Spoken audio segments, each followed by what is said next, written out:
I have two quotes for you. First one from George Washington, 1796. Towards the preservation of your government, it is requisite that you resist with care the spirit of innovation upon its principles, however specious the pretext. One method of assault may be to effect, in the form of the Constitution, alterations which will impair the energy of the system, and thus to undermine what cannot be directly overthrown, which is exactly what I think has been going on for years here. There is a yeah, they act like the Bill of Rights and Constitution is still there, but really they use it as a doormat or toilet paper.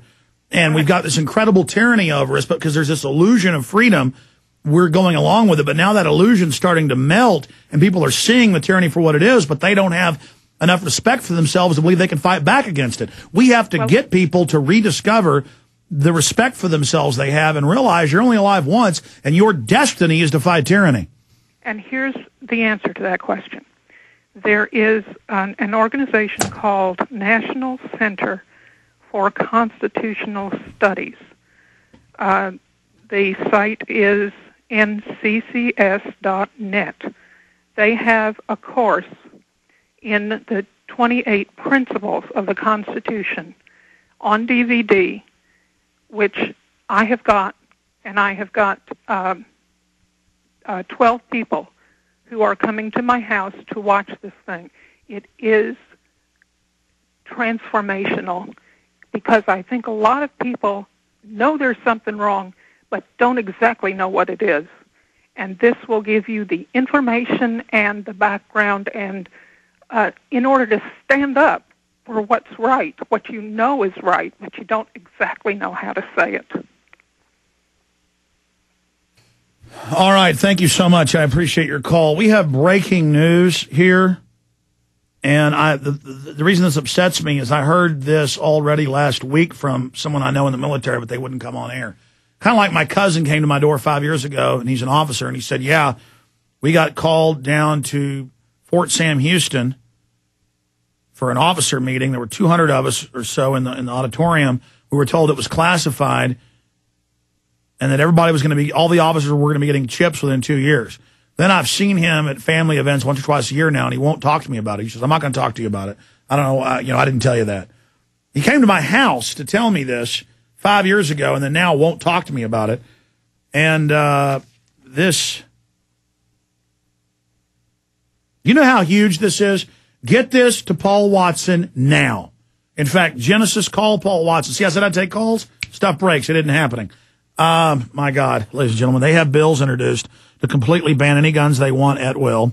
I'll give you the bill numbers coming up. They have things where they put you on a secret list and you can't own guns. In fact, I have both of those bills right here. It's H.R. 2159, where they list you as a terrorist. You can't own guns.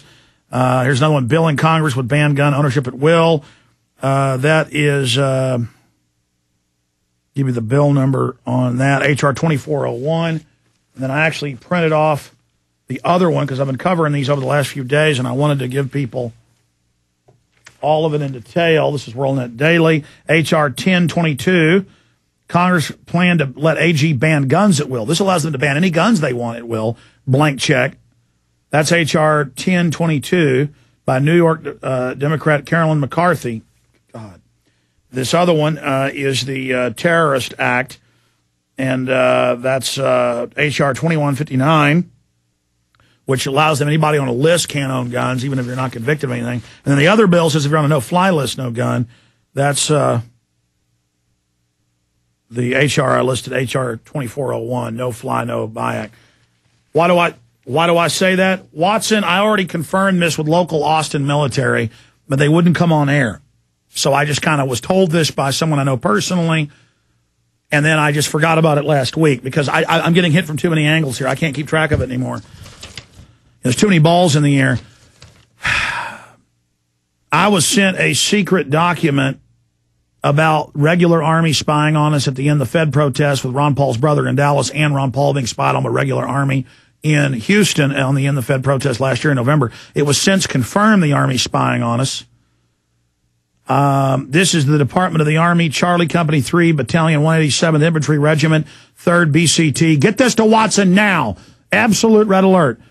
They've taken off the name here, but I separately can call the number. And this is just off the charts. I just can't handle. I just can't believe how criminal these offshore bankers think they own you, folks. They think they're going to step on your chest and plant a flag on our head, with a spike right through it in our head. I just can't handle it anymore. I mean, they want war. They are trying to push the American people into physical conflict. Look, this is how delusional the listeners are, some of them. I saw a guy on Infowars.com in the story about scouts trained to take on veterans. It was like the 850-something comment. I'm sure it's over 1,000 now. And he was going, where does it say veterans in here? Alex is making this up. It was in the first paragraph of the New York Times. The article starts with it. And the guy's saying, where does it say they're training to take on vets? It says it in the MIAC report. It says it in the DHS report. I've told you this for years, and it's in the New York Times with the kids training. You are the target. Don't you understand? These are traitors. Shields are down. They control the top brass. There's been a coup by the foreign banks. When I come back, I'll tell you what I'm so freaked out about. And, man, I am riled up. Because I've been getting calls about this, and I had a face-to-face meeting last week. And I said, well, give me documents. And he said, I'll try. And now I've gotten a separate one. This is absolutely off the charts.